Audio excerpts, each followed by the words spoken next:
Welcome to the solutions for the 10 marks for brackets worksheet. We're going to look at expanding brackets and factorising.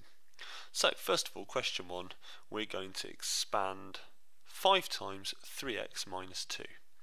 And the way to do this is to use the grid method. Unless of course you're confident, in which case you may well choose to do it slightly more efficiently.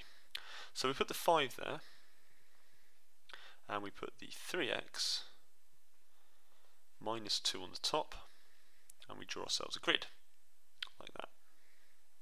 And now we multiply it out. Expanding is also known as multiplying out. So 5 times 3x is 15x. 5 times 2 is 10, but it's not 2, it's minus 2. So we put a minus there. And so our answer is 15x minus 10. Question 2. Expand 3y times y plus 4. Notice how I'm saying it. It's important. So we do ourselves a grid, and we put the 3y there. There it goes. And on the top we put the y plus 4. And notice how I said it. It's 3y times y plus 4. And we draw ourselves a grid. Now 3y times y is 3y squared. 3y times 4, well 3 times 4 is 12, and there's a y on the end. So our answer is 3y squared plus 12y. I hope you're looking at this thinking I can do this. Now the harder bit, we're going to factorise. So to factorise, factorising is the opposite of expanding. So you can do this with the grid as well. And it's the reverse. So we're going to start by putting the 6x squared in that box and the 9xy there. Now the first thing to notice, it says factorise fully. That means we want to get as much out as possible. So we're looking at these two things here, 6 and 9, and notice they're both in the 3 times table. So we put the 3 there because that's what they've got in common. They've also both got an x in, so we put an x there. And now it's just a job of figuring out what must have gone here and here. And that's straightforward because 3 times 2 makes 6, and there's only one x there, so we must have another x there. So that makes our x squared. 3 times 3 is 9, and we've got the x already from this 3x here, so we must have a y at the top. And now I'm just going to put it into the brackets. So it's 3x brackets, so 3x times 2x plus 3y. Factorise 5x plus 10. So we draw ourselves a grid, and this is, remember, factorising, so we're going to put it back into brackets.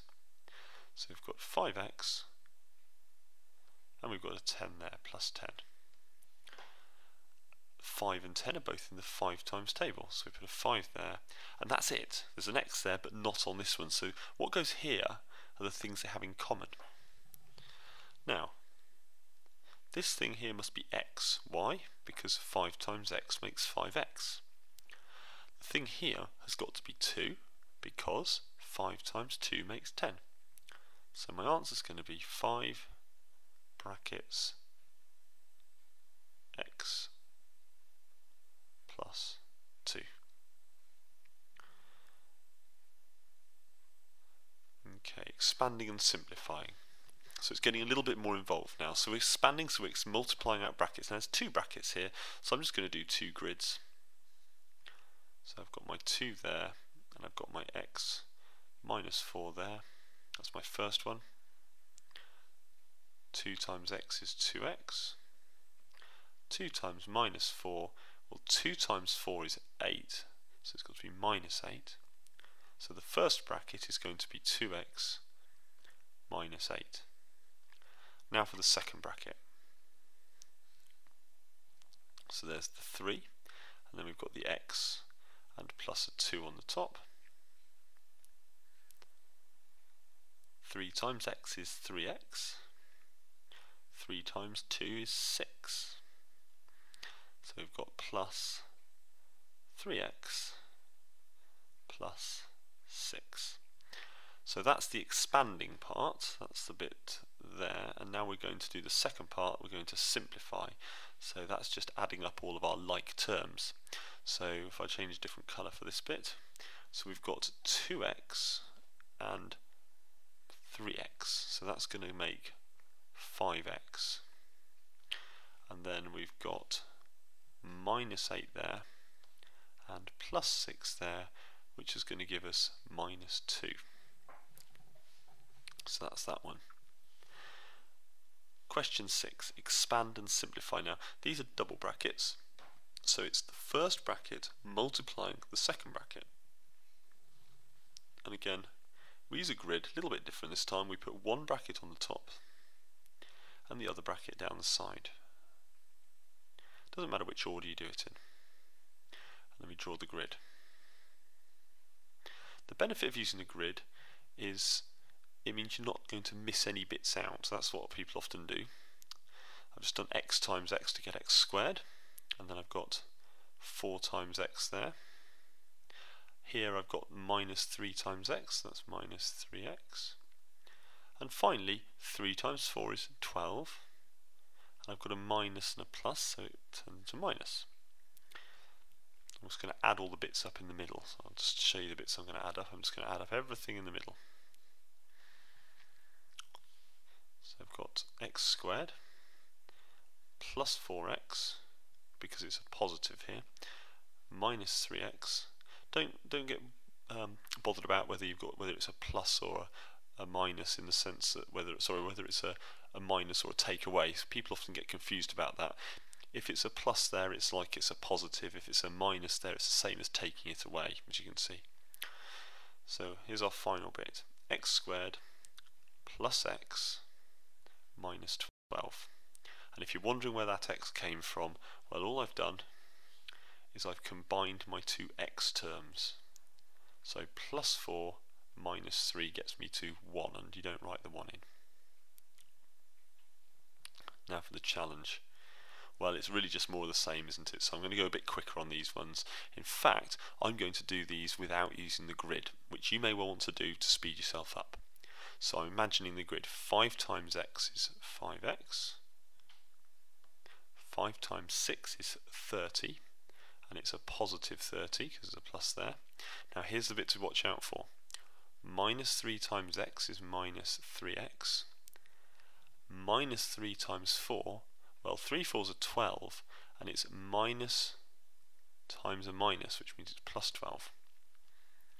And then I'm going to get my like terms, so I've got my 5x there and my minus 3x. That's going to give me 2x.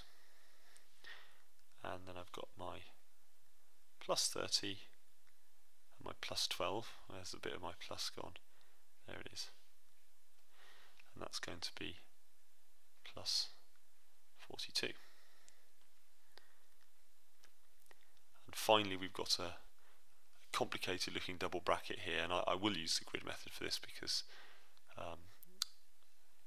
unless you're really confident, this is the wisest thing to do. So I'm going to write my first bracket out on the top, 3x plus 5, and down the side 2x minus 8, and I'm just going to fill in. 2x times 3x is 6x squared. 2x times 5 is 10x. 3x times 8, 3 8s are 24, so it's minus 24x. And 5 8s are 40, so this is minus 40. And then I add them up. 6x squared plus 10x minus 24x minus 40. And just like before, I can combine the two x terms. And notice I've started with my x squared, then my x's, and then my constants at the end. Pardon me. So to finish off,